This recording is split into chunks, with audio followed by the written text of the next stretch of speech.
Side control. Let me explain something to you. Okay. For me to rescue my guard, my quarter guard, into the state, I've got to create a space behind my back, and I need to roll my hips at least 25 degrees to my partner. If I try and rescue guard from being flat on my back, I'm working into his hips and I can't rescue the knee. The biggest fault that I see when people do this is they go bridge and they try and turn, but my knee is still behind me and I can't rescue my guard or my quarter guard.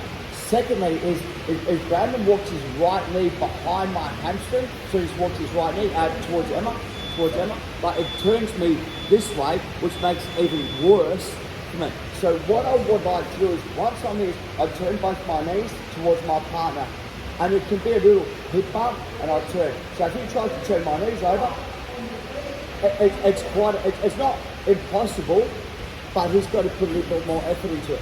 This is the part that I see people make a mistake with. I'm going to bridge off my left foot. I'm going to use my elbows, not my hands, to create space. But with my hands, I'm pushing my partner back onto my hips, which is what I'm trying to raise. So I bridge off my left foot, I use my elbows, and my knee through.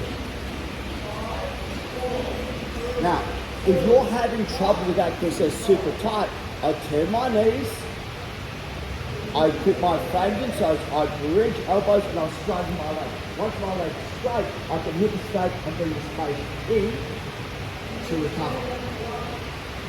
One more time. So from here, I always, if they're on the side control me, I always turn into my partner. Right. It also stops the upgrade to me, right, because I'm heavy on their leg, where there's no pressure, they can upgrade as well. Does that make sense?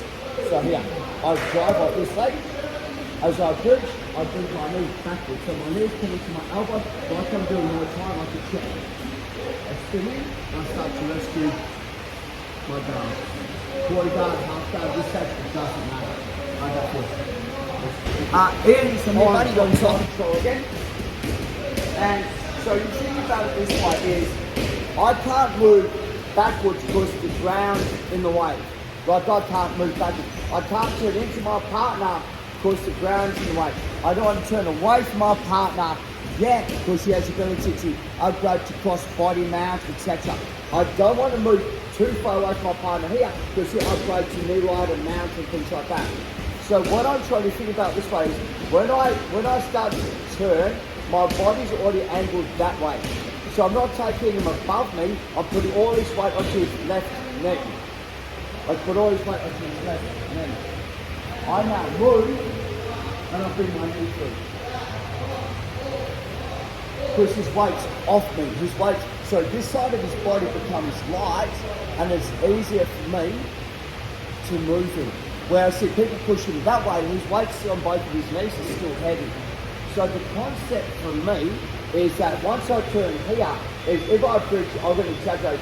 No hands, elbows, I can, is that like that? I'll try this back. If it's too tight for me, I'll do a small hip escape. I can bring my knee in now. And I can start to attack, and it's all stuff I can do once I'm here.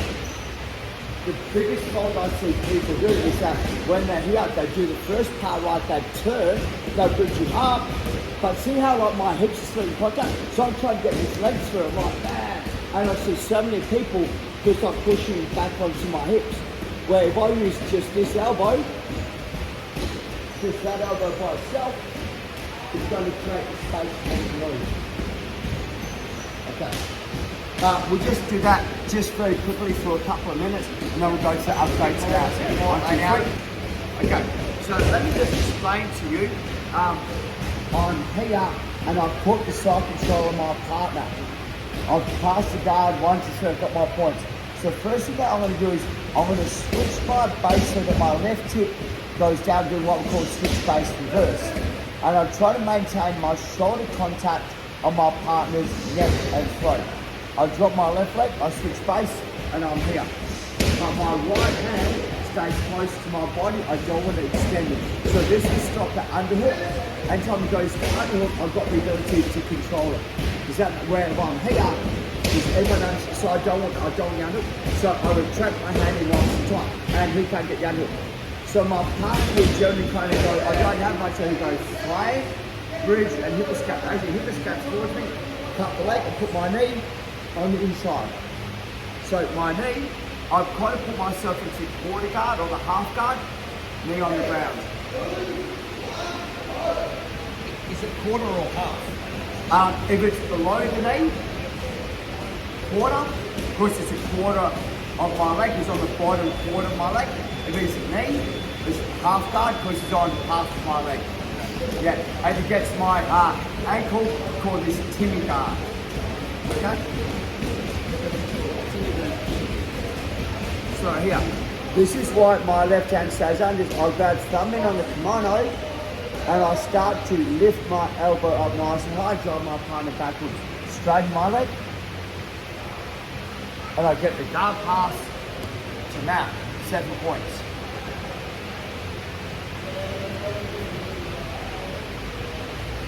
Starting on top, I put my thumb in, kick my left leg straight, fix my base, block it out. I can grab the leg he doesn't hip escape, so as he hip escapes, I'll pull my foot and knee from it, so I'm heavy. The reason why I'm not on my foot is he can turn this to the ceiling and start to elevate me, and he's got a hook. Where if I put my knee down, he turns it to the ceiling, because my weight's on the knees harder. Straighten my arm, post, straighten my leg, mount. Keep him offside, so if he tries to bridge and roll, you're not going to tap him, but you're going to get a nice clean mount on this. Okay.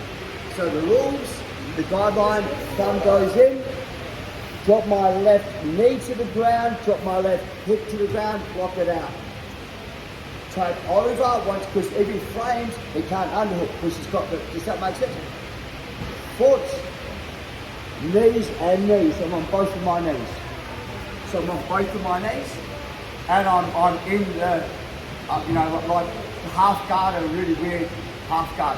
Just to make it in my bench, I lift my elbow and I straighten my leg. I float over. If you're on the ankle, just slide a little bit higher, so you're past the ankle. So if he tries to catch the half guard or quarter guard, I'm here. Put all your weight offside and keep the control of the head. 9 out of 10 times, they're going to try and do a cutting arm bar on the arm. So I said, do a cutting arm bar, push, and go straight to our head arm choke. Right? So I'll set them up off the cutting arm bar to go to my head arm choke. Is everyone okay to practice that? Would I see it one more time?